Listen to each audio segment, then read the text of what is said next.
चलिए ज़रा ध्यान दें इस प्रश्न में।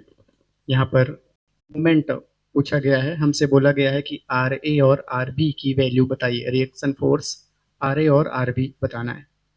तो देखिए ध्यान से, कंडीशन ऑफ स्टेबिलिटी को ध्यान में रखते हुए काम करेंगे कि अगर हम एक्स डायरेक्शन पे लगने वाले फोर्स को, नेट फोर्स को जीरो कर देंगे, बैलेंस करेंगे। अभी यहाँ पर एक्स डायरेक्शन पे कोई फोर्स नहीं लग रहे हैं, तो हम सीधे वाई डायरेक्शन फोर्स को बैलेंस करेंगे।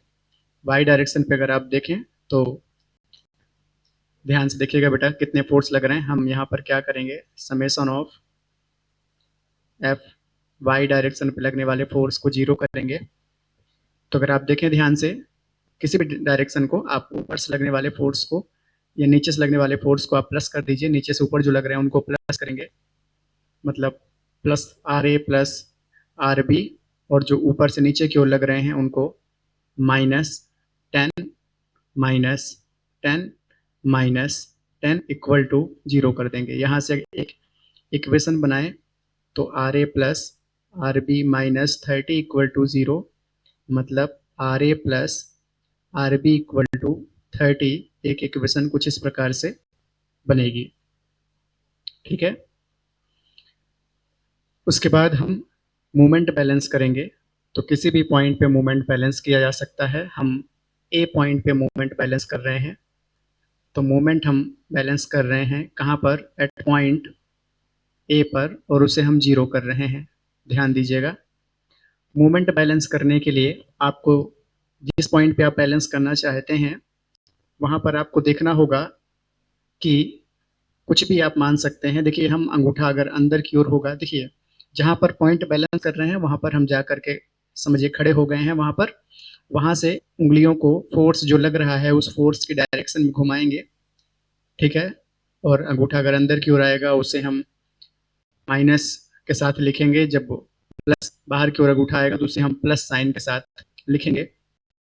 अगर आप ध्यान दें यहाँ पर आर ए, अच्छा मोमेंट होता क्या है ये भी देख लीजिए। मोमेंट को एम से डिनोट करें तो ये होता है force into distance, perpendicular distance. यहाँ पर डिस्टेंस अगर आप देखें तो आर ए उसी पॉइंट से जा रहा है, इसका line of action point A से ही है, इसलिए आर ए इसे कोई मोमेंट नहीं दे पाएगा, इसका मोमेंट जीरो होगा।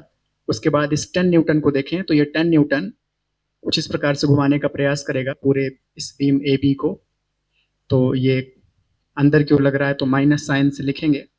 कितना लिखेंगे, 10 इंटू डिस्टेंस, हमेशा ए से डिस्टेंस मेजर करेंगे, तो अभी डिस्टेंस कितना है, 1। उसके बाद अगला जो फोर्स है वो ये 10 न्यूटन है, तो इसलिए ये भी कैसे घुमाने का प्रयास करेगा, इस प्रकार से अंदर की ओर अंगूठा आ रहा है, माइनस 10 इंटू डिस्टेंस हमेशा ए से आपको मेजर करना है, जो कि कितनी है 2, माइनस अगला 10 न्यूटन का ये वाला फोर्स, तो 10 इंटू डिस्टेंस वापस यहीं से ए पॉइंट से देखें कितनी दूरी पर है, 1 2 3, 3 मीटर की दूरी पर है, तो ऐसे ही घुमाएगा, इसलिए माइनस अंदर की ओर अंगूठा जा रहा, माइनस 3। उसके बाद आप देखें ऊपर लगने वाले फोर्स को देख लिए, अब एक आर बी लग रहा है।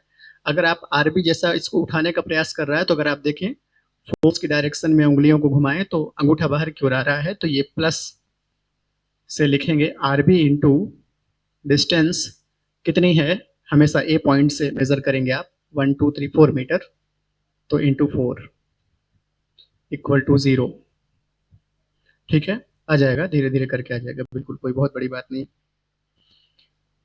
चलें यहाँ पर देखें, जरा सॉल्व कर दें। -10 -20 -30 plus R B into 4 equal to 0, इन सबको प्लस कर दें, कितना आ जाएगा 60, plus R B into 4 equal to 0, तो यहाँ से R B into 4 equal to 60, तो आर बी की वैल्यू 60 डिवाइड बाई 4, मतलब कितना आ जाएगा, आर बी की वैल्यू आ गई 15 न्यूटन। कितना आ गया बेटा, ये 15 न्यूटन आर ए की वैल्यू। अभी आर बी की वैल्यू, सॉरी, अभी आर ए निकालना है, तो इसे उठा करके इक्वेशन नंबर 1 पे रखिए।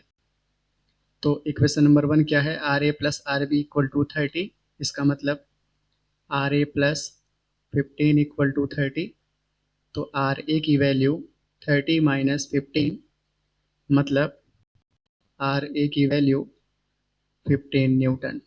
तो ये हो गई आर ए की वैल्यू, ये हो गई आर बी की वैल्यू। आसान है, जी कर पाएंगे।